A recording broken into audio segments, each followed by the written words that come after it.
거룩하신 하나님, 공정하게 저희 자신을 판단하게 하여 주시옵고 저희의 양심을 하나님의 심판대 앞에서 소왕케 되어서 사악함의 은밀함을 드러내 주시옵소서. 말씀의 빛을 비추어서 부패함 속에서 가치를 찾고 있다는 것과 썩어지고 헛된 것을 찾아서 주를 섬기려는 오염된 자기의 도치적인 만족을 꺾어주시옵기를 간절히 간구하오니, 하나님은 교만한 자를 대적하시고 겸손한 자에게 은혜를 베푸시며 전적으로 가난하고 궁핍한 마음으로 하나님의 자비하심을 구하지 아니하면 스스로 넘어지고 지옥의 심판에 떨어진다는 것도 깨달아 알게 하여 주시옵소서. 그걸로 인해서 자기 행위에서 돌이키게 하시옵고 예수 그리스도의 옷을 입게 하시옵고 텅 빈 확신과 만족을 찾아다니는 일들과 썩어진 것을 움켜쥐는 손과 탐욕스러운 눈과 듣지 못하는 귀와 무지로 가득 차여서 속임을 양식으로 삼는 저희의 생각들을 제거해 주시옵소서. 하나님 앞에 의라고 불리는 저희들의 의는 모든 것이 불법밖에 없음을 깨닫게 하여 주시옵고 참된 의가 무엇인지 분명하게 성령께서 가르쳐 주심으로 인해서 주님을 온전히 주님이라고 모시어 섬기며 살게 하여 주시옵소서. 이 모든 것을 예수님의 이름으로 기도합니다. 아멘. 오늘 하나님께서 주시는 말씀, 로마서 14장 9절의 말씀을 봉독합니다. 하나님의 말씀을 경청하십시오. 이를 위하여 그리스도께서 죽으셨다가 다시 살아나셨으니 곧 죽은 자와 산 자의 주가 되려 하심이라. 아멘. 정말 우리는 주님으로 고백하는 그대로 주님으로 인정하고 있습니까? 그렇게 섬기며 살고 있습니까? 우리에게 주님이라는 이 호칭은 어떤 의미로 불려지고 있습니까?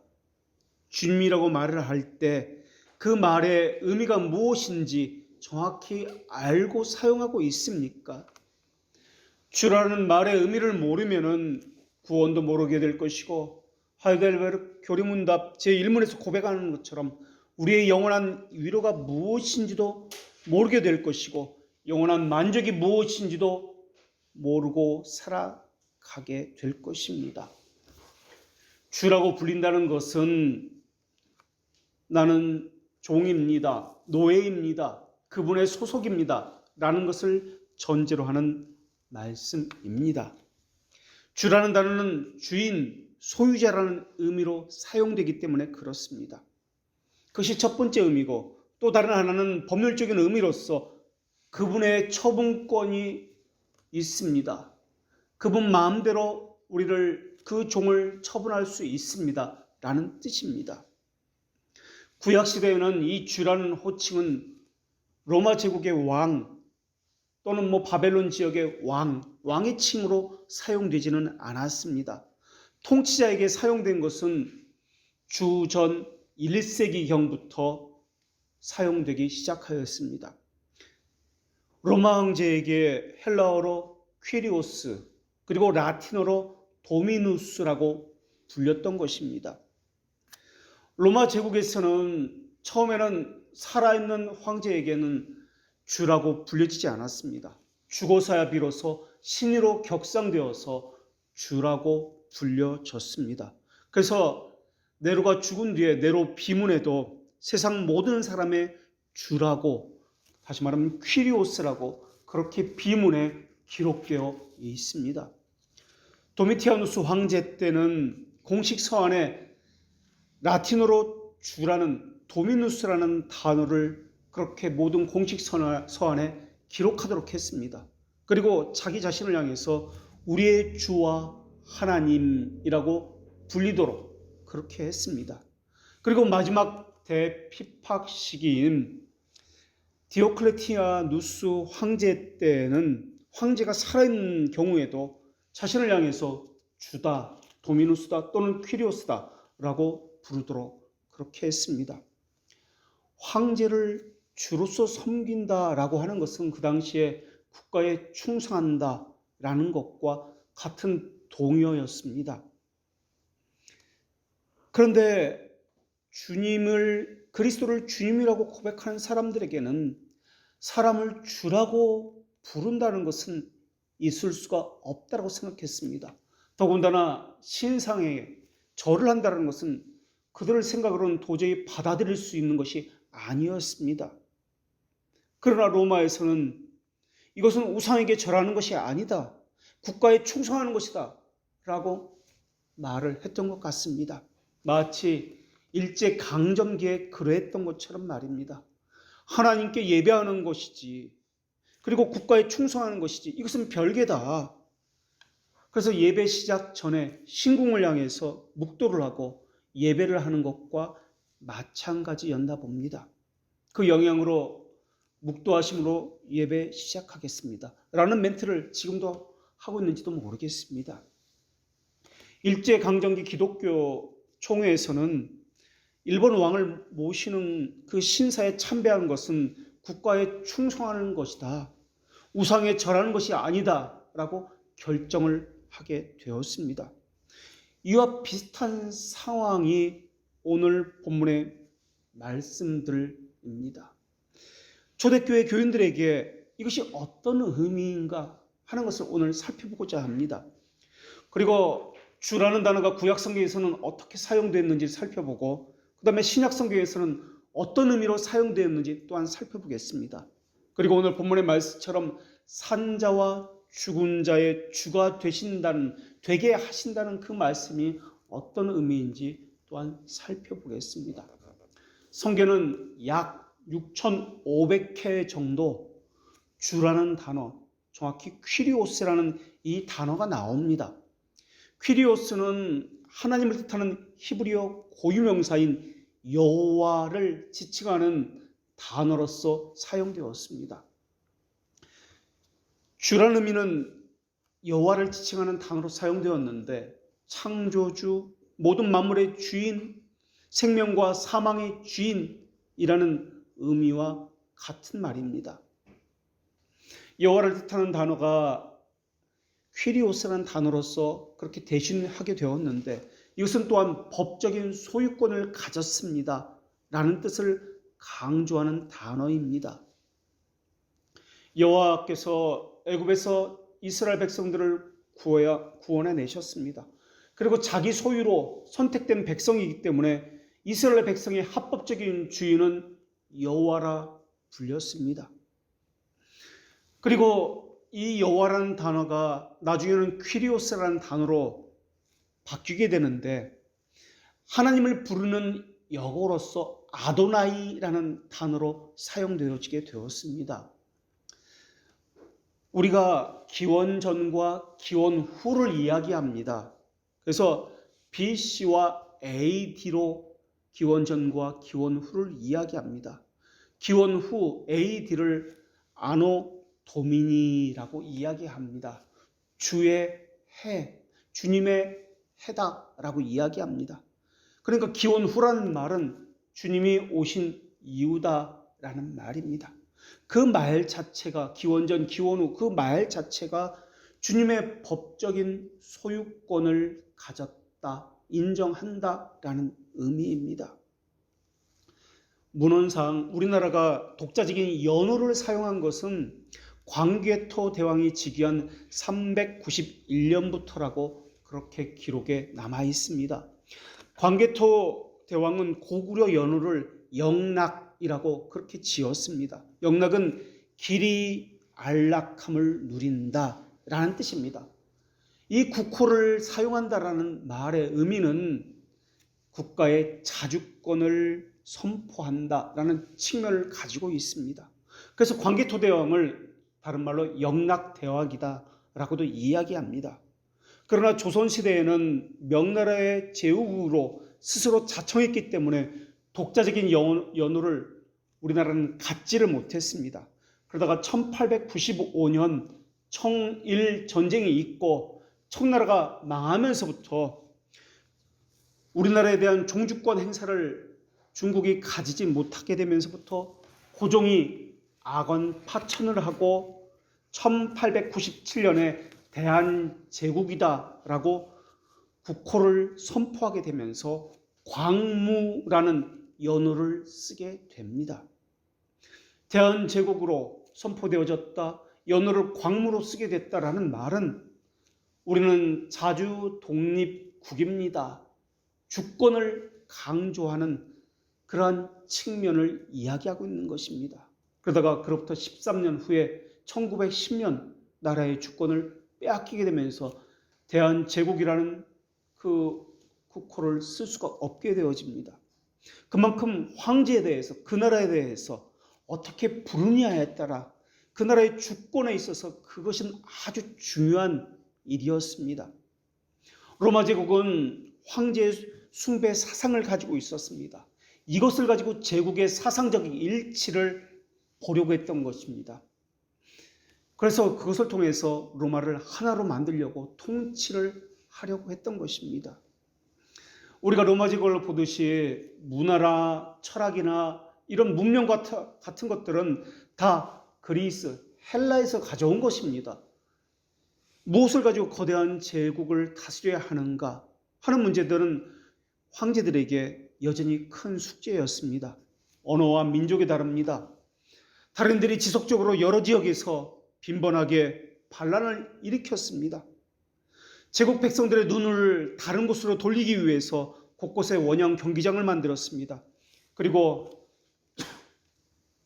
잡아온 포로들을 통해서 즐길 거리를 제공했습니다.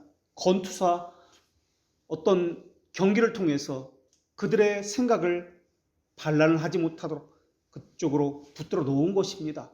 전쟁을 통해서는 약탈을 하게 했고 그것을 전리품으로 보장해 주었습니다. 우리가 아는 대로 로마 제국은 다신교를 믿는 그러한 나라였습니다. 로마 황제가 원했던 것은 자기 종교를 버리라고 한 것이 아니었습니다. 너희들이 믿는 종교를 유지하면서 황제도 숭배하라는 정책을 썼던 것입니다. 그러니까 무조건 기독교를 버려라 라는 말을 하지 않았다라는 것입니다. 물론 때에 따라서는 박해도 있었고 핍박도 있었습니다. 그러나 적어도 그것은 정치적인 목적에서였지 종교적인 어떤 이유 때문에 그런 것은 아니었습니다. 그러니까 황제의 숭배와 관련해서 종교를 버리고 황제 숭배만 하라라고 하지는 않았다라는 것입니다. 우리가 알다시피 로마 제국 내에는 로마 이 시내에는 물론이고 아폴로 신전과 같은 수많은 신전들이 고린도, 에베소 이런 여러 지역의 도시에 그렇게 있었고 여전히 자기 종교를 믿는 것과 황제 숭배가 동시에 진행되어 있었습니다. 다른 종교를 가진 사람은 황제 숭배에 대해서는 거부감이 없었습니다. 수용했습니다. 그러나 문제는 크리스찬들이 문제였습니다. 오직 예수 그리스도 그분만이 주로 섬긴다라는 것이 그들의 신앙이었기 때문에 그렇습니다. 그들의 신앙에서 그리스도 외에 다른 것을 섬긴다는 것은 있을 수가 없었습니다. 그리스도 외에 다른 어떤 피조물을 주라고 부른다는 것은 있을 수가 없었습니다. 황제를 향해서 단 한 번만 주라고 말을 하면 되었습니다. 신앙도 마음껏 가질 수 있고 실체적인 불이익도 당하지 않을 수 있었습니다. 자유인으로 살아갈 수 있었습니다. 그러나 그들은 신앙의 양심상 거절할 수밖에 없었습니다. 도대체 그들의 신앙이 무엇이길래 그렇게 거부하면서까지 그렇게 주라고 믿는 그리스도를 향해서 죽어가야 했을까요? 도대체 그들의 신앙과 오늘날 교인이라 불리는 사람들의 신앙의 차이점은 무엇일까요? 로마 시대의 기독교인들은 왜 그리스도만을 주라고 불렀었고 섬겼을까요? 왜 우리를 하나님 교가 아니라 그리스도 교라고 불리게 되었을까요? 그들이 믿는 것은 무엇이며 그리스도는 그들에게 어떤 의미였을까요? 그들에게 죽음과 삶을 가르는 문제는 누구를 주로 부르느냐 하는 문제였습니다. 황제를 주로 부르는 것이 그렇게 정말 어려운 문제였을까? 여러분도 아니고 단 한 번만 부르면 되는데, 그러면 살려주겠다는데 그렇게 단 한 번 부르는 것이 그들의 삶에서 그렇게 어려운 문제였을까? 우리는 이미 초대교회 교인들의 모습 속에서 이것을 배워서 알고 있습니다. 어떻게 내가 주님을 배신할 수 있을까? 이것이 그들의 순교의 이유였습니다. 순교를 당하는 사람들의 연령층도 다양했고 또한 계층도 신분도 다양했습니다. 사랑하는 자녀가 와서 설득을 해도 안 되었습니다. 내 백발을 보아라. 내가 살면 얼마나 더 살겠느냐. 울며 설득하며 부모가 그 자녀에게 기독교를 그렇게 배교하라. 주라고 황제에게 한 번만 불러라 라고 해도 안 되었습니다. 자식이 부모를 고발하기도 했고 부인이 남편을 고발하기도 하였습니다. 그들이 가진 신앙이 도대체 무엇이길래 가족의 권유도 국가의 회유도 물질과 명예를 보장하겠다는 그 권면도 다 버리고 오직 그리스도를 주라고 부르는 이 신앙을 지켰느냐 하는 것입니다. 여호와라는 이름은 이스라엘을 구원하기 위해서 모세에게 처음으로 알려주신 그러한 이름입니다. 여호와를 히브리 말로 하면은 에흐예, 아쉐르, 에흐예입니다. 에흐예, 아쉐르, 에흐예입니다. 영어로 하면 I am that I am입니다. 이것을 줄여서 아흐예, 그러니까 I am이라고 합니다. I am을 3인칭으로 하면은 he is가 됩니다. 이흐예라고 됩니다. 이흐예 또는 he is. 나는 내가 되리라고 한 나다. 내가 곧 나다라는 뜻입니다. 이것이 여호와라는 이름의 뜻입니다. 또 여호와라는 이 단어 철자를 보면은 여호와 이 예는 미래를 의미합니다. 그러니까 그가 존재할 것이다. 내가 존재할 것이다가 여호와의 여의 철자의 의미입니다. 두 번째 철자인 호, 이것은 현재를 의미합니다. 현재의 시간, 지금 현재 그는 존재하고 있다. 나는 존재하고 있다. 라는 뜻이 두 번째 철자 호의 뜻입니다. 그 다음에 세 번째 철자는 여호와, 이 바라는 이 철자는 과거의 시간을 이야기합니다. 그가 존재했다라는 것입니다. 그러니까 여호와라는 이 호칭에는 시제에 있어서 과거, 현재, 미래를 다 포함하는 단어가 이 여호와라는 호칭입니다. 존재에 있어서만 여호와라는 단어가 과거, 현재, 미래를 포함하고 있는 것이 아닙니다. 속성에서도 마찬가지입니다. 예를 들어서 하나님의 자비하심에 있어서도 영원전에도 존재했고 지금도 존재하고 앞으로도 자비할 것이다 라는 것입니다. 그래서 여호와의 속성을 향해서 여호와의 존재처럼 변하지 아니하며 영원하며 시작도 없고 끝도 없다라고 성경에서는 그렇게 말씀하고 있습니다. 그래서 하나님에 대해서 이렇게 말씀합니다. 여호와여 주의 자비하심과 인자하심이 영원부터 영원까지 있사오니라고 합니다. 영원부터 영원까지 있사오니라는 말은 영원부터 과거의 어느 한 시점을 이야기하지 않습니다. 과거부터 지금도 존재할 것이고 미래 영원히 항상 존재합니다 라는 뜻입니다. 하나님의 속성도 영원히 자비하십니다 라는 뜻입니다. 이 영원부터라는 개념은 시간의 개념이 아닙니다. 시간의 개념이 아니기 때문에 영원 전이다 라고 그렇게 사용하고 있는 것입니다. 그래서 성경에서는 또한 하나님을 향해서 옛적부터 계신 이라고 말씀하고 있습니다. 과거, 현재, 미래를 다 포함하고 있는 이 여호와라는 단어의 의미를 우리가 기억해야 할 것입니다. 그래서 또한 여호와는 선하시니 그의 인자하심이 영원하고 그의 성실하심이 대대에 이르느니라 라고 말씀하고 있습니다. 과거에도 존재했고 현재도 존재했고 미래도 존재할 여호와이시기에 다른 성경에서는 영원부터 영원까지라고 계속해서 반복해서 말씀하고 있는 것입니다. 그래서 여호와께서는 이렇게 말씀하셨습니다. 산들이 떠나며 언덕들은 옮겨질지라도 나의 자비는 너희에게서 떠나지 아니하며 나의 화평의 언약은 흔들리지 아니할 것이며 너를 긍휼히 여기시는 여호와께서 말씀하셨느니라. 우리는 이미 삼위 하나님에 대해서 고백을 할 때 영원히라는 단어를 써서 고백한다라고 배웠습니다. 영원히 불변한다라는 말은 시간적인 측면에서 보는 것을 영원하다, 불변하다라고 이야기하고, 공간적인 측면에서 볼 때 하나님을 향해서 편지하시다, 무소부지하시다, 어디든 계신다라고 공간적인 측면에서는 그렇게 설명합니다. 그래서 우리의 신앙 고백서에서는 하나님의 속성을 이야기할 때 영이시다라는 것과 영원하시다, 시간적인 측면에서 볼 때 영원하시다, 공간적인 측면에서 무한하시다. 그래서 이 무한하시다, 그 다음에 영원하시다, 이것을 대표적인 하나님의 속성으로서 고백하고 있는 것입니다. 하나님께서 모세에게 나타나셔서 이전에 아브라함에게 약속하신 것을 말씀하시면서 너의 백성을 애굽에서 나오게 하겠다라고 말씀해 주시는 그러한 본문이 있습니다. 너희 조상의 하나님, 곧 아브라함의 하나님, 이삭의 하나님, 야곱의 하나님이 내게 나타나 이르시기를 내가 너희를 돌보아 애굽에서 건져내어 가나안 땅으로 인도해 내겠다라고 이스라엘 백성에게 그 말씀을 전해라고 모세에게 그렇게 하십니다.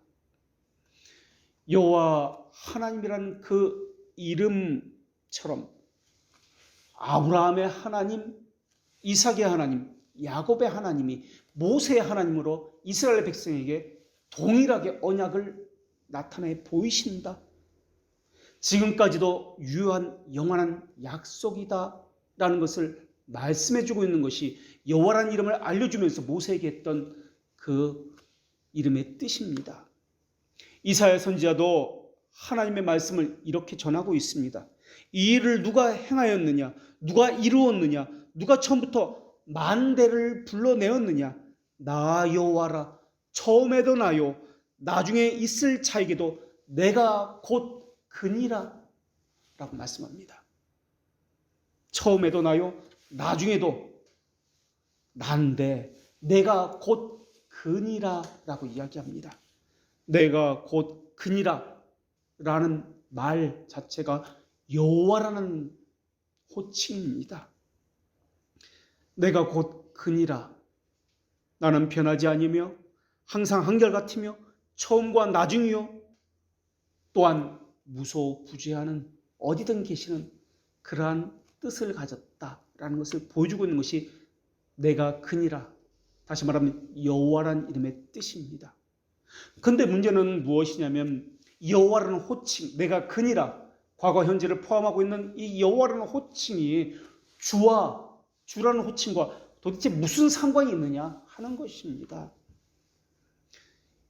이스라엘에게 주신 언약의 말씀 중에 어떤 말씀이 있냐면 너의 하나님 여호와의 이름을 망령되이 부르지 말라라는 세 번째 계명의 말씀이 있습니다. 그래서 이스라엘 백성들은 모세를 통해서 이 말씀을 받았습니다. 함부로 여호와의 이름을 부를 수도 없고 성경에 옮겨 적을 때도 여호와라는 단어가 나오면 목욕을 하고 새로운 펜으로 바꿔서 다시 적고 그렇게 경건함을 유지하려고 했습니다.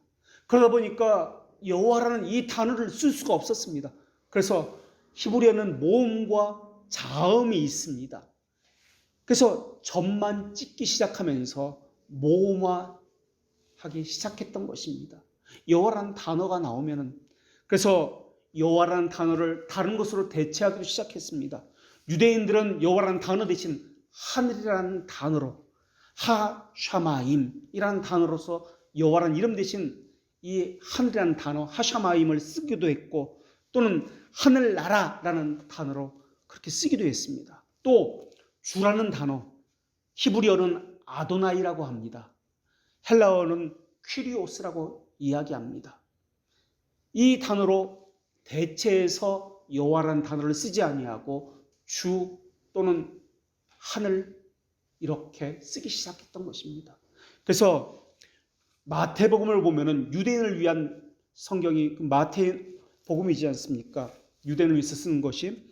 그래서 이 하나님이라는 호칭이 나오지 아니하고 하늘이라는 단어와 하늘 나라라는 단어가 많이 나오는 것이 마태복음의 특징입니다. 유대인들은 하나님을 경외한다는 것을 문제적으로 생각했습니다. 그래서 함부로 부를 수가 없었습니다. 함부로 써서도 안 된다고 생각했습니다. 그래서 구약 성경을 헬라어로, 그러니까 그리스어로 번역한 70인역 성경이라는 것이 있는데 여호와라는 호칭을 쓰지 아니하고 주라는 호칭으로 대신해서 이 70인역에서 사용하였던 것입니다. 이렇게 하나님, 그 여호와라는 단어 대신 주라는 단어, 아도나이 또는 퀴리오스라는 단어로 그렇게 사용되어서 기록되어진 것입니다. 그렇다면 여호와라는 이 호칭이 신약에서는 어떻게 사용되었느냐, 누구를 지칭해서 사용되었느냐 하는 문제가 남습니다. 오늘 본문도 그렇습니다마는 사도행전 2장에 베드로가 오순절 설교를 하는 장면이 나옵니다. 그런즉 이스라엘 온 집은 확실히 알지니 너희가 십자가에 못 박은 이 예수를 하나님이 주와 그리스도가 되게 하셨느니라 라고 말씀하고 있습니다. 온 이스라엘은 확실히 알지니라고 하고 있습니다. 무엇을 알라는 것입니까? 온 이스라엘이 알아야 할 것이 무엇입니까?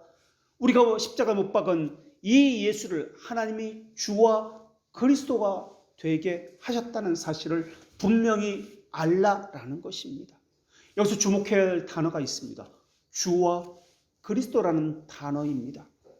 주라는 이 단어는 구속주로서 하나님이신 영원히 나음을 받은 아들을 이야기합니다. 그러니까 예수 그리스도의 신성, 하나님됨을 이야기하는 단어가 주라는 단어입니다. 그리고 그리스도는 우리가 이미 배워서 알고 있는 대로 중보자를 이야기합니다. 그러니까 예수님의 인성을 강조하는 그러한 단어로서 그리스도라는 단어를 사용합니다.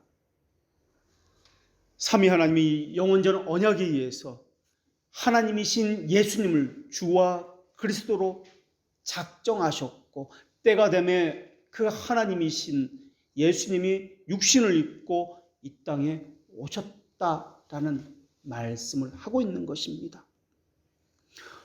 로마서 10장에서도 마찬가지로 누구든지 주의 이름을 부르는 자는 구원을 얻으리로다 라는 말씀을 하고 있습니다. 예수님을 향해서 주라고 그렇게 고백하고 있습니다. 다시 말하면 예수님을 향해서 여호와다 라고 부르고 있다라는 것입니다. 그 여호와는 아브라함의 하나님, 이삭의 하나님, 야곱의 하나님으로서 모세에게 이스라엘에 가서 애굽에서 구원하여 가나안으로 인도할 내겠다 하신 그 여호와입니다. 그러니까 우리가 가진 신앙은 무엇입니까? 예수님을 여호와로 믿는 신앙입니다. 참된 인성을 가지신 그리스도시요 또한 동시에 참된 신성을 가진 하나님으로서 예수님을 믿는 신앙이 우리가 가진 신앙입니다. 그렇기 때문에 신성만 강조해서도 안 될 것이고 또한 하나님의 인성만 강조해서도 안 될 것입니다. 하나님의 인성만 강조해서 형성화시켜도 안 될 것이며 가시적으로 영화라든지 영상화시켜서도 안 될 것입니다. 교회 곳곳에 조각해 놓거나 무지한 자들을 교육하겠다는 명목으로서 그림이나 영화를 만들어서 보여주고 형상화시키는 것은 예수 그리스도의 참된 신성과 인성에서 볼 때 이것은 이단적인 행위입니다. 신약의 그리스도인들에게 하나님으로 사용되었던 이 주라는 호칭을 예수님에게 사용하기를 주저하지 않았습니다. 그 호칭 때문에 목숨을 잃었고 재산을 빼앗겼고 그분을 주님으로 믿고 살았기 때문에 실제의 삶에서 수많은 불이익과 핍박을 당했던 것입니다. 그들의 고백은 말의 외침이 아니라 삶의 외침이었습니다. 단 한 번만 황제를 주라고 이야기해도 그들은 자유롭게 살아갈 수 있었습니다. 일제강점기 시대에 단 한 번만 천황을 주라고 이야기하고 한 번만 머리를 숙여도 그들은 자유롭게 신앙생활을 할 수가 있었습니다. 그들도 사람입니다. 부자가 되고 싶을 것입니다. 좋은 인간관계를 가지고 싶을 겁니다. 가족을 깨트리는 일은 절대 하고 싶지 않았을 것입니다. 하나님이 세우신 국가에 충성을 다하고 싶었을 것입니다. 그런데 그 충돌에 일어났습니다. 충돌이 일어났을 때 그들에게 우선순위는 놓지 말아야 할 것이 분명하게 그들에게 있었습니다. 모든 것을 팔아서 사야 할 보화가 그들에게는 분명히 있었습니다. 다른 것은 썩어질 것이고 영원한 것이 아니기 때문에 변해질 것이었지만 내가 주님을 고백하고 있다는 이 사실, 살아서나 죽어서나 우리의 유일한 위로라는 사실, 이것만은 변하지 않는다는 고백이 그들에게 있었습니다. 다른 것은 자기 감정에 의해서 변화지는 것입니다. 일관성이 없기 때문에 상황에 따라서 흔들리는 것들입니다. 우리가 만약에 만족을 얻고 영원한 위로를 얻을 것이라면 자기 경험에서도 아니고 자기 행위에서 나온 것도 아니어야 할 것입니다. 위로나 만족을 얻게 된다면 사람에 따라 변하는 것도 아니어야 할 것이고 시대에 따라 바뀌는 것도 아니어야 할 것입니다. 살아있을 때나 죽어있을 때나 유일한 위로는 변하지 않는 것이어야만 합니다. 시간과 공간에 갇히지 않는 것이어야 합니다. 영원하고 무한해야 할 것입니다. 위로와 만족을 사람의 행위에 의지하게 된다면 아무리 자신이 최선을 다하는 삶을 산다 할지라도 나보다 능력 있는 사람에게는 못 미치게 될 것입니다. 계속해서 다른 사람과 비교하게 될 것입니다. 계속해서 다른 사람과 비교해서 더 나은 사람이 나타날 것이고 계속해서 우리는 절망하게 될 것이고 계속해서 우리는 좌절하게 될 것입니다. 우리에게는 영원한 위로와 만족은 사람에게서나 썩어질 것에서 나올 수 있는 것이 아닙니다. 이러한 것은 상대적인 것이기 때문에 장마철 날씨처럼 흐렸다가 개는 것처럼 늘 바뀌게 될 것입니다. 어제는 힘이 났는데 오늘은 힘이 안 나게 되어 있습니다. 어제는 나보다 못한 사람을 보니까 힘이 났는데 오늘은 나보다 더 나은 부를 가진 사람을 보니까 힘이 빠져서 절망하게 될 것입니다. 어제는 기분이 좋았는데 오늘은 낙담해서 시시때때로 변덕스러워질 것입니다. 이렇게 일관성이 없는 것은 영원한 위로와 만족이 될 수 있는 것이 아닙니다. 그러한 것은 위로할 수도 없고 위로한다 할지라도 그 위로는 일시적이고 부분적인 위로가 될 것입니다. 그리고 내일이 되면 상황이 또 변하게 되면 다른 위로를 찾아다닐 수밖에 없습니다. 그래서 항상 목마르게 될 것입니다. 그래서 우리 신앙 고백서는 우리는 위로를 어떻게 느낄 것인가 묻지 아니하고 위로를 얻기 위해서 우리는 무엇을 알아야 하느냐고 묻고 있습니다. 우리는 하나님의 말씀 아래 머물러야만 합니다. 왜냐하면 하나님의 말씀은 1.1획도 변하지 아니할 것이며 영원부터 영원까지 항상 있을 것이기 때문에 그렇습니다. 하나님의 언약은 비교하는 언약이 아닙니다. 상황적인 언약이 아닙니다. 절대적입니다. 영원한 것이고 불변한 진리에 관한 것이며 어느 누구에게나 동일한 표준이요 잣대가 되는 것이며 알파와 오메가와 같은 것입니다. 이전에도 있었고 이제도 있고 이후에도 있는 진리이기 때문에 그렇습니다. 그래서 우리는 나의 반석이시요 나의 요새이십니다 라고 우리 주님을 향해서 그렇게 고백할 수 있으며 항상 소망을 품고 주님을 더욱 신뢰하며 찬송할 수 있는 것이 있습니다. 하나님은 말라기 선지자를 통해서 이렇게 말씀하셨습니다. 나 여호와는 변하지 아니하나니 라고 말입니다. 원문 그대로 하면 나는 여호와다. 나는 변하지 않는다. 라는 말씀입니다. 이 이야기는 나는 여호와라 불리는 이름을 가졌다. 내 존재는 변하지 않는다. 내 속성은 변하지 않는다라는 뜻입니다. 여호와라는 나는 스스로 존재한다. 나는 곧 그다. 라는 이름은 언제나 동일합니다. 변하지 않는 존재요. 영원한 속성을 가졌다. 나의 자비하심은 영원하다. 라는 뜻입니다. 그래서 그리스도께서는 아브라함이 나기 전부터 내가 있었느니라 라고 말씀하셨고, 내가 아브라함이 나기 전부터 있었다라는 말의 의미는 나는 여호와다 라는 자기 이름을 나타내 보이신 것입니다. 그래서 예수님 자신을 향해서 내가 곧 길이요 진리요 생명이다 라고 말씀하신 것입니다. 진리라는 것은 변하지 않는 것을 이야기하기 때문에 그렇습니다. 변하면 진리가 아니기 때문에 그렇습니다. 예수님은 변하지 않기 때문에 진리이십니다. 영원하시기 때문에, 여호와이기 때문에 진리이십니다. 사람에 따라, 상황에 따라, 시대에 따라 변하는 것은 진리가 아니기 때문에 그렇습니다. 그래서 예수 그리스도는 어제나 오늘이나 영원토록 동일하시느니라 라고 히브리서 기자가 그렇게 기록하고 있습니다. 예수님이 어떤 분인지 요한계시록 1장 8절에서 풀이해서 우리에게 말씀해주고 있습니다. 이제도 있고 전에도 있었고 장차 올 자라. 이 말의 개념은 여호와다라는 이 호칭을 풀어서 설명해주고 있는 것입니다. 다시 말하면 예수님이 여호와다, 여호와 그분이 예수 그리스도다라고 말씀해주고 있는 것입니다. 그래서 여호와라는 호칭을 예수님에게 부르기를 주저하지 않았던 것이 우리 초대교회 신자들의 모습입니다. 예수님을 주라고 고백하는 것은 그 구약의 하나님이, 그 여호와가 예수 그리스도입니다 라는 말입니다. 그분은 아브라함에게 또한 이삭과 야곱에게 말씀하셨던 그 하나님입니다. 그분이 바로 예수님입니다. 그분이 바로 출애굽을 시켰던 우리 조상의 하나님 여호와입니다 라고 고백하고 있는 것이 주라는 단어 속에 다 포함되고 있는 것입니다. 이것은 예수님의 부활 이후만 말씀하고 있는 것이 아닙니다.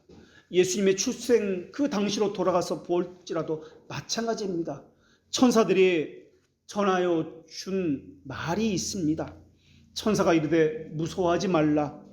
보라, 내가 온 백성에게 미칠 큰 기쁨의 좋은 소식을 너에게 전하였노라.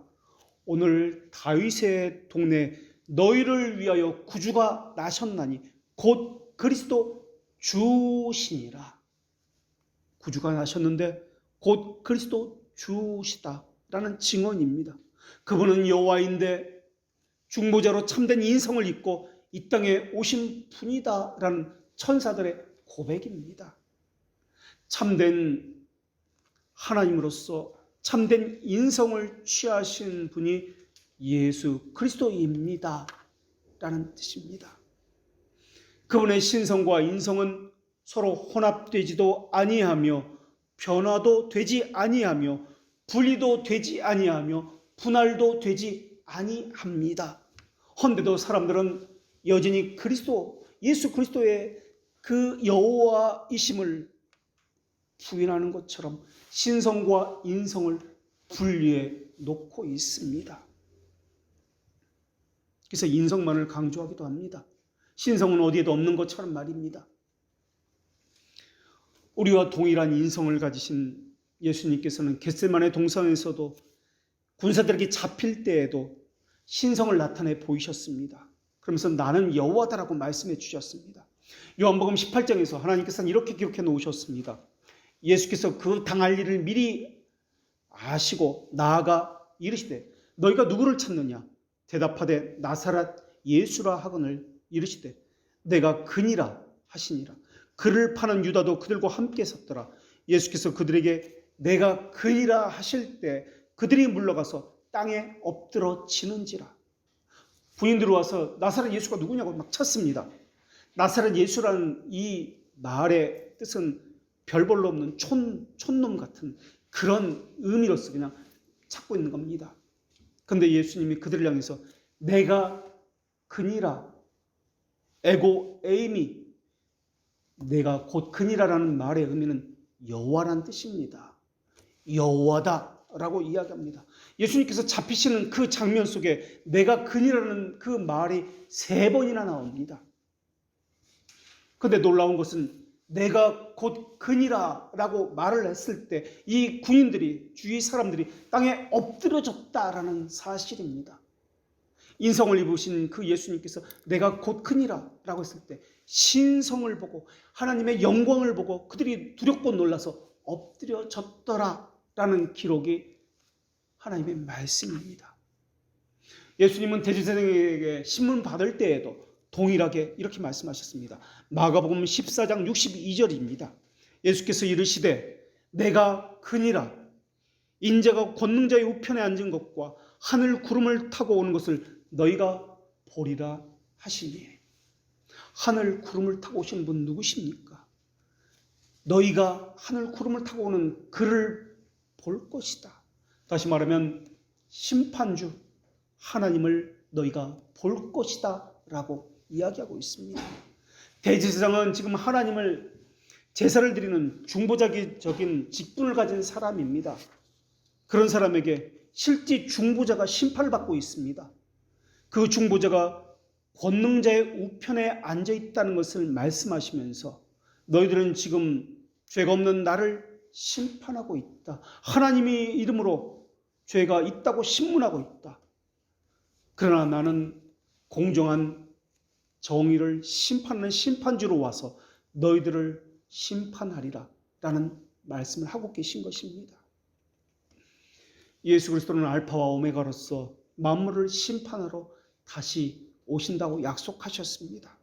그래서 요한계시록 마지막 부분에서 뭐라고 고백하냐면 아멘, 주 예수여 어서 오시옵소서, 주 예수의 은혜가 모든 자에게 있을지어다 하고 하면서 성경이 끝을 맺습니다. 일관성 있게 예수님을 향해서 여호와라는 호칭을 쓰고 있는 것이 그들의 신앙이며 우리의 신앙입니다. 그분은 죽은 자와 산 자의 주이시며 모든 만물의 주이십니다. 죽었다가 다시 살아나셨기 때문에 주가 되신 것이 아니라 처음부터 주셨고 하나님이셨습니다. 그런데 오늘 본문에서도 주가 되셨다라고 표현하고 있습니다. 주가 되셨다라는 표현은 그분의 통치권이 살아있는 자는 물론이고 이미 죽은 자들에게 미친다는 의미로서 예수 그리스도께서는 만물의 보호자시며 통치자시고 심판주이심을 보이는 말씀입니다. 또 죽었다가 살아나셨으니 곧 산자와 죽은 자의 주가 되려 하심이다 라는 이 말씀은 이전에는 주가 아니었는데 이제서야 주가 되겠다는 말씀이 아니라 언약 백성을 위해서 피를 흘려 죄값을 갚으셨다라는 의미로서 사용되는 것입니다. 값을 주고 법적 소유권을 가지셨다라는 것을 이야기합니다. 그래서 초대교회 성도들은 누구든지 예수님을 향해서 주, 다시 말하면 여호와다라고 고백을 합니다. 그리고 나는 나의 것이 아니라 법적 소유권이 그 주 여호와이신 예수님에게 넘어갔습니다 라고 말을 하고 있는 것입니다. 지금 로마 교회는 절기 문제와 음식 문제로 갈등하고 분란이 있는 상태입니다. 그런 상황에서 너희들은 지금 왜 나뉘고 갈등하느냐? 너희의 소유가 누구에게 있느냐? 너희는 무엇을 위해서 싸우고 있느냐? 무엇을 위해 사는 사람들이냐? 다시 한번 그들의 정체성에 대해서 묻고 있는 본문이 오늘 본문의 말씀입니다. 우리는 모두 한 주인 아래 속해 있는 사람들입니다. 우리는 무엇을 하든지 주인을 위해서 해야만 합니다. 종은 자기를 위해서 살지 아니하고 주인을 위해서 사는 사람들입니다. 주를 섬기기 위해서 부름받은 너희가 왜 자기를 자랑하고 너희에게 있는 것들이 너희에게 있는 것처럼 너희 것처럼 그렇게 왜 여기면서 살고 있느냐? 라고 묻고 있는 것입니다. 이때 우리는 무엇이라 대답할 수 있을까요? 주가 된다라는 말은 그가 가진 소유에 대해서 어떤 사물이나 사람에 대한 권리를 가졌다라는 말입니다. 몸과 마음과 육체와 영혼을 다하여 그분을 섬기고 영광을 돌려야만 합니다. 우리는 왜 그분을 주라고 부르고 있습니까? 왜냐하면 그분은 금이나 은이 아니라 보혈로서 우리의 몸과 영혼을 우리의 모든 죄로부터 구속하셨기 때문에 그러합니다. 우리를 마귀의 모든 권세로부터 해방하셔서 주의 것으로 삼으셨기 때문에 그러합니다. 그렇다면 어떤 점에서 우리의 주가 되십니까? 그분은 우리의 생명에서 주가 되시며 우리의 삶에서 일어나는 모든 면에서 주가 되시고 다스리시는 분이십니다. 그러나 어떤 사람은 그것을 믿는다고 이야기하나 인정하지 않는 삶을 사는 것을 통해서 믿지 않음을 보여주고 있습니다. 말로는 주라고 부르고 있으나 실질적으로는 아무것도 믿지 않는 실천적인 무신론자로서 살아가고 있습니다. 자기 행위를 믿고 있습니다. 자기 노력을 믿고 있습니다. 자기 생각한 방향을 향해서 자기가 목표로 정한 것을 향해서 그렇게 살아갈 뿐입니다. 오늘은 이렇게 하고 내일은 어디로 가서 장사해야지, 그렇게 장사해서 이익을 보여야지, 자기가 생각한 대로 이루어질 것을 믿으면서 살아가고 있습니다. 그들은 내일 일을 알지 못하는 사람들처럼 잠깐 보이다가 없어지는 안개를 붙이려고 하고 있습니다. 그들은 아직도 허탄한 자랑을 하고 있습니다. 다른 사람과 비교해서 그들보다 우위에 있으면 만족을 하고 위로를 얻으면서 살아가고, 그들보다 가지지 못했고 부족하면 절망하고 낙심하고 자기 스스로를 비하하면서 그렇게 살아가고 있습니다. 하나님은 분명히 그러한 자랑은 다 악하다라고 말씀하고 있습니다. 우리의 생명을 주신 것, 보존하시는 것, 보호하시는 것과 인도하시는 것, 죽음과 죽음 이후의 삶까지 모두 예수 그리스도께서 통치하시고 다스리며 주님의 소유이기 때문에 그러합니다. 그러나 우리 가운데 어떤 이는 영생으로 창조함을 받았습니다. 그러나 우리 가운데 어떤 이는 멸망으로 들어가도록 창조함을 받았습니다. 어떤 이에게는 이러한 경고가 마음에 와닿지도 않을 것이며 그리 심각하게 여기지도 않을 것입니다. 무감각해졌고 세상의 헛된 것에만 눈이 멀어서 그러한 것을 들을 수도 없고 볼 수도 없습니다. 속이는 장사꾼이 와서 속이는 것처럼 일부러 듣지 않으려고 할 것입니다. 그런데도 우리는 매주 우리 주 예수 그리스도를 믿사오니라고 고백하고 있습니다. 그러나 어떤 사람은 그리스도를 주라고 고백하고 있지만은 그것은 로마 카톨릭의 그 이야기처럼 입술의 동의에 머물고 있습니다. 마귀도 주님을 알고 주님을 믿었습니다. 마귀도 주님 앞에 달려나가서 하나님의 전능하신 아들이여 주님이시여라고 고백을 하였습니다. 전능하시다는 이 고백은 예수님의 신성에 대해서 하나님이심을 고백하는 의미입니다. 그러나 주님이라고 고백하는 것만으로는 부족합니다. 믿어야 하는 것은 그것이 전부가 아닙니다. 그리스도를 주로 믿는다는 것은 신뢰하며 산다라는 의미입니다. 신뢰하며 의지하며 의존하며 산다는 이 말이 믿는다는 의미입니다. 그래서 믿음이라는 이 단어는 지식에 관한 것인데 이것은 혀의 교리가 아니라 삶의 교리다라고 하였습니다. 왜 저 사람은 어려움이 없고 잘 나가는 것이지? 왜 나는 하는 일마다 이렇게 어렵고 이 모양 이 꼴로 이렇게 살아가는 것이지? 왜 그렇습니까? 하나님이 그렇게 하셨기 때문에 그렇습니다. 저 사람은 한 번도 실패하는 일이 없는데 왜 나만 매번 실패하고 이렇게 당하고 왜 나만 매번 손해를 보는 것이지? 우리는 하나님의 뜻을 모릅니다. 그러나 우리가 아는 것은 하나님의 주권을 인정하는 삶을 살아야 한다는 사실입니다. 하나님이 구별하여 빼놓은 사람들은 자기 자신을 속되게 사용하면 안 될 것입니다. 주의 것으로 사용하야만 합니다. 우리는 우리 자신의 것이 아닙니다.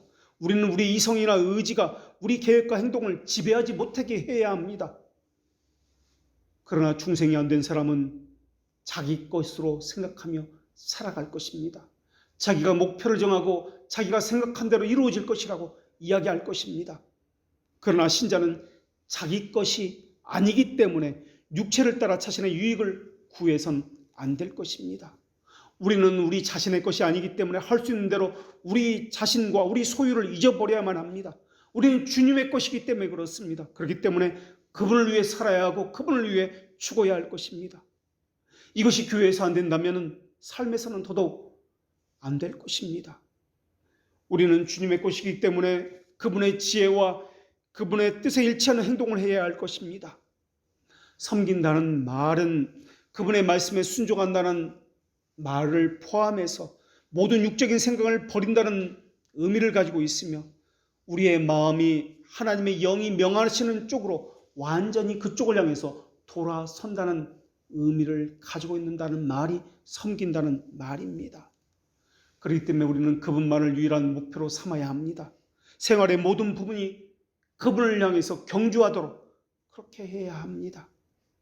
이 방법을 이끄는 원리는 하나님이 기뻐하시는 산제물로 자신을 드리는 것입니다. 이 세대를 본받지 말아야 합니다. 오직 마음을 새롭게 하여 변화를 받고 하나님의 선하시고 기뻐하시는 뜻이 무엇인지 분별해야만 합니다. 우리가 그분의 것이라면 피해야 할 오류가 무엇이고 우리의 삶을 어느 방향으로 가야 하는지 분명해야 합니다. 이것이 하나님을 섬긴다는 첫 번째 원리입니다. 하나님께 헌신하는 두 번째 원리는 주님의 뜻을 구하고 그분의 영광을 증식시키는 일에 헌신해야 합니다. 이 직업을 얻는 것이 하나님의 영광을 위한 것입니까? 내가 하고 있는 이 행동이 주님의 영광을 위한 것입니까? 내 생각이, 내 삶의 목표가 주님의 영광을 위한 것입니까? 물어야 합니다. 자기가 보기에 좋은 대로 세상의 가치관에 따라서 목표를 세워선 안 됩니다. 주님을 주님이라고 고백하는 삶, 이것이야말로 창조주로서, 구속주로서, 심판주로서 믿고 산다는 의미일 것입니다. 그러나 내가 보기에 좋은 대로, 내가 바라는 대로 이루어지기를 원하는 것, 이것은 주님이 자기라고 생각하는 것입니다. 자기가 창조주라고 생각하는 것입니다. 자기가 심판주라고 생각하는 것입니다. 산자의 하나님이라는 말은 창조주라는 말의 의미입니다. 보존하시는 보존주, 섭리주라는 말의 의미입니다. 죽은 자의 하나님, 죽은 자의 주라는 말은 심판주여 복수자라는 말의 의미입니다. 하나님의 처리에 평가에 맡겨야 합니다. 그리고 우리에게 일어나는 모든 일 가운데에서 모든 일에 대해서 하나님을 바라보는 법을 배워야 합니다. 주님을 창조주로 심판주로 인식하며 살지 않으면 교만이 밀려올 것입니다. 욕망과 사치와 우유부단함과 자기 사랑이 밀려올 것입니다.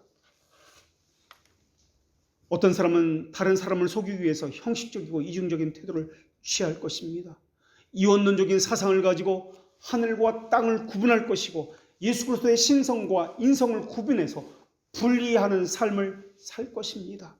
또는 자기 편리한 대로 예수님의 신성과 인성을 혼돈하고 변화시켜서 자기 입맛대로 살 것입니다. 경건이라는 말은 세상의 오염으로부터 자기를 지키는 것입니다. 자기를 떠나게 하는 것입니다. 그래서 참된 거룩으로 하나님과 자기 자신을 연결시키는 일을 경건이라고 이야기합니다. 나는 나의 것이 아닙니다. 주님의 것입니다라는 것을 분명히 인식하고 살아갈 때 영혼과 육체가 모든 힘을 다해서 주를 섬기게 될 것입니다. 어떤 것도 하나님에게서 분리될 수 없음을 알기 때문에 마음의 생각이나 감정의 일부나 입의 말이나 나의 시간이나 물질이나 어느 것에서도 자기 것이라고 하지 못하게 될 것입니다. 동시에 나의 소유도 되고 하나님의 소유도 동시에 됩니다라고 주장할 수도 없을 것입니다. 누가 나의 주인인지 알게 된다면 감각과 인식이 하나님과 자기 사이에서 지속적으로 주인이 누구인지 헤아려 보도록 그렇게 강요할 것입니다. 그것을 하는 행동은 누가 주인입니까? 라고 묻는 것입니다. 누가 소유권을 가지고 있습니까? 혹시 내가 하나님의 소유권을 침해하고 있는 것은 아닙니까? 지금 하고 있는 그 일은 또는 하고자 하는 그 일은 하나님의 일입니까? 공부를 하는 것이나 직업을 가지려고 하는 것이나 자녀를 키우는 것이나 일을 하는 것이나 무엇을 하든지 지금 그 일이 나를 위한 것입니까? 아니면 주를 위한 것입니까? 우리가 주님을 위해 생각하는 것, 말을 하고 있는 것, 사는 것, 주님은 지속적으로 셈을 하고 계십니다. 도마가 나의 주, 나의 하나님이라고 고백했던 것처럼 걔도 자기 주인의 밥상에서 떨어지는 부스러기를 먹고 산다라고 고백했던 이방 여인의 고백처럼 우리도 주님이라는 고백을 함과 동시에 그러한 삶을 살아야 합니다. 그러나 그러한 고백은 누구든지 모두가 할 수 있는 고백이 아니라 하나님의 자녀에게만 허락된 고백일 것입니다. 그런 고백을 하고 있다면 기뻐하십시오. 하늘에 이름이 기록되었으며 하나님에 의해서도 그 이름이 기억되고 있다는 것을 기뻐하십시오. 하나님의 특별한 소유가 되었다는 것을 기뻐하십시오. 그리고 그러한 사실을 중생의 체험을 통해서 경험하게 될 것입니다. 그렇다면 이렇게 묻고 싶습니다. 우리는 우리를 향한 하나님의 사랑과 돌보심에 만족하고 계십니까? 아니면 그 사랑과 돌보심에 어떠한 사랑도 느끼지 못하고 있습니까? 혹시 자기가 자기 인생의 주인인 것처럼 스스로 부딪혀 쟁취해 나가려고 하고 있습니까? 노력해 싸워 이기려고 하고 있는 것은 아닙니까? 하나님이 신뢰한 것은 도대체 어디서 온 것이며 어디에 있는 것입니까? 주인은 마땅히 자기 소유에 관심을 가지고 있습니다. 자기 소유가 뺏기는 것을 주인은 싫어합니다. 잃어버리는 것도 싫어합니다. 하나님도 마찬가지로 자기 자녀에 대해서 지대한 관심을 가지고 있습니다. 자녀들이 자기 자신에 대해서 관심을 가진 것보다 하나님께서는 하나님의 자녀의 복지에 대해서 더 많은 관심을 가지고 있습니다. 아이들은 뛰어노는 것에만 관심이 있습니다. 그러나 그 부모는 그 자녀들에 대한 안전과 복지에 대해서 관심을 가지고 있습니다. 마찬가지입니다. 왜 우리가 염려하고 두려워하고 있는 것입니까? 왜 무엇을 해야 할지 염려하고 앞으로 무엇을 먹고 살아야 될지 근심하고 있는 것입니까? 하나님이 자신의 소유에 대해서 관심이 없기 때문에 무시하실까 봐 그러는 것입니까? 왜 우리는 지나치게 염려하고 하나님의 섭리에 대해서 불신하고 있는 것입니까?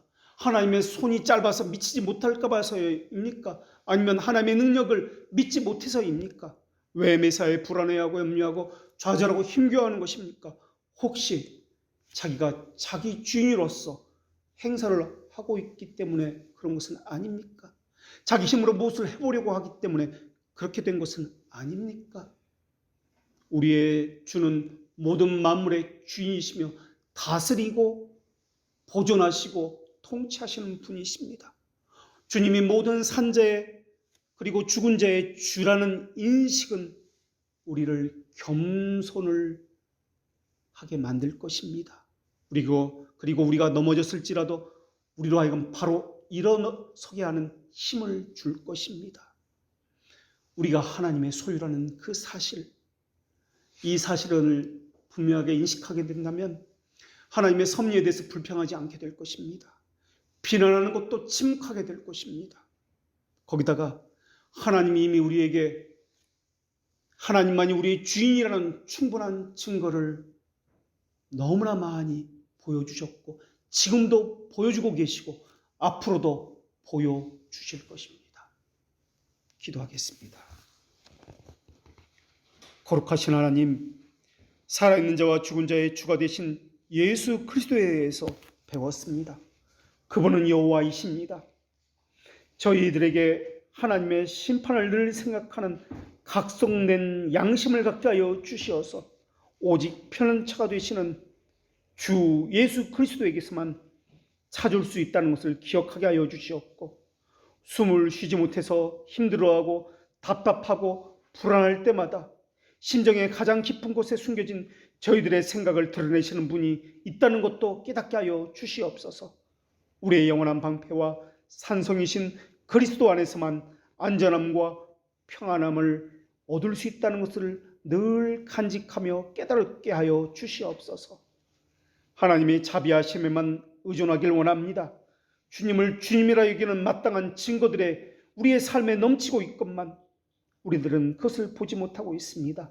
하나님의 은혜를 베풀어 주시어서 그 삶의 증거들이 우리에게 힘이 되어지고 우리의 믿음을 경고하게 되어지며 주님을 주님이라 고백하는 삶과 헌신과 섬김 가운데 늘 힘이 되어서 위로와 기쁨이 되게 하여 주시옵소서. 이 모든 것을 여호와이신 예수 그리스도의 이름으로 기도합니다. 아멘.